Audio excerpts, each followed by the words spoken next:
Now, when a narcissist crosses that line, oh boy, does that ever feel like your body is just going to be like this volcano just ready to erupt? It's going to be like anger and frustration and then maybe even sadness, especially when they all just come knocking on your emotional door all at once. Narcissists love breaking boundaries. It's like, narcissistic supply that's served up with whipped cream and then a cherry on top.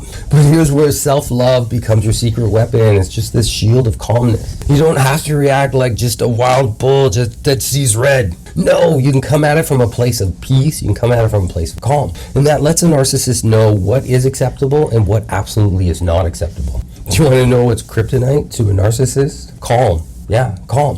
When you're calm, they lose all their power.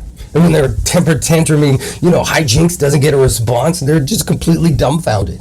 And they just don't get it. But these tantrums, they always work before. What the hell? Why isn't it working now? And then, out comes the tears when it doesn't work. It doesn't work. And look what you did to me.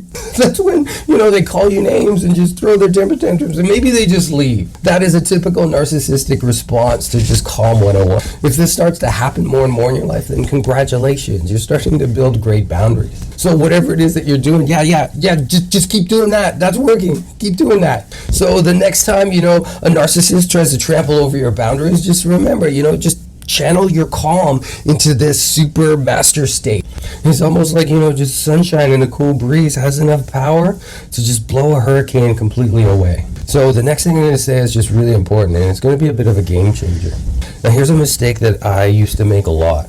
I used to just kind of, charge into these narcissistic battles with my ego leading the way. You hurt me! How dare you! Now instead, I approach everything with just calmness and self-love. And that realization was just like quite the breakthrough.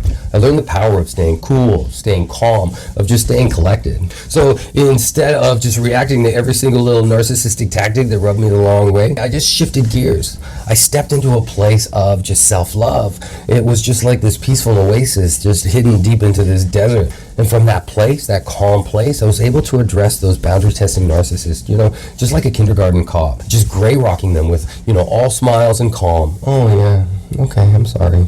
Yeah, that must be really upsetting. No more knee-jerk reactions trying to get the narcissist to understand something they just can't and never will understand. I put my foot down firmly, but with grace. You can actually go right up to a narcissist and just say, excuse me, yeah, that right there, what you did, no, that's not acceptable. Yeah, I'm not going to stand for it. Bad boy box for you. And then, bam. And that's basically the power of self-love. So the next time that you're in the face of just a boundary breach with a narcissist, channel that inner calmness. Choose some self-love as your shield and just speak with confidence. You might be wondering, hey, but that's kind of like trying to tame a wild stallion with just like a smile and gentle touch. Yeah, no, that's exactly what you do. I hope you like this clip from my boundary video. The link to the full video is in the descriptions.